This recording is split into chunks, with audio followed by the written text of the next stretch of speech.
Why the Church is needed for an authentic Bible interpretation. In this video, I'll talk about how the Church is necessary in order to arrive at an authentic interpretation of the Bible.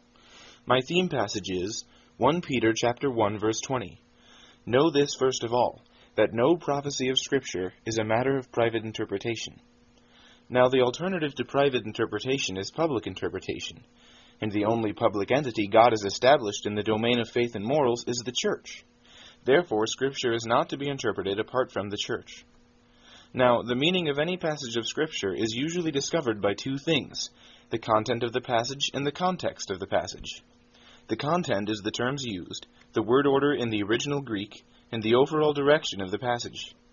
The context is the surrounding passages and their meaning, which helps to determine the direction of each individual verse as well. That usually gets us to the true meaning of any text.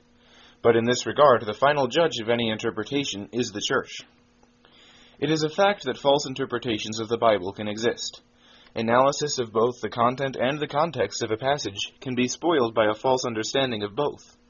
Sometimes two people approach the same text, both look at the context, both analyze the Greek, and both arrive at opposite interpretations. Who is to judge between them? For Protestants, there is nobody above them. Each must go their own way, teaching opposites, and gathering as many like-minded people as they can into their fold. That equals private interpretation. Not only is it incapable of guaranteeing an authentic interpretation of Scripture, but it is also dangerous, because it makes it impossible to objectively distinguish false teachers from true ones. Each is convinced in his own mind, and there is no one above them to excommunicate them and warn everyone else of the danger.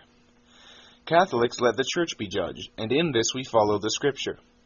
The Bible points to the Church as the authority to judge between men when they quarrel.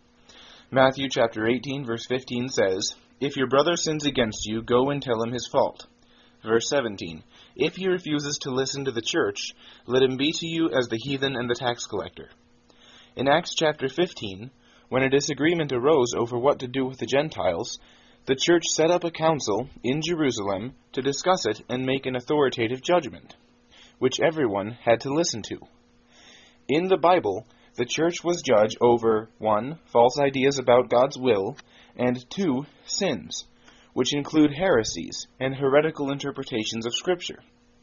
What does this imply for Bible interpretation? It implies that the Church's teachings are guidelines within which to interpret the Scriptures. We cannot pit our interpretations against the Church, or we make ourselves judge over the Church. And when we think the content and context of a passage imply a certain thing, we must allow our interpretations to be corrected, if necessary, by the Church.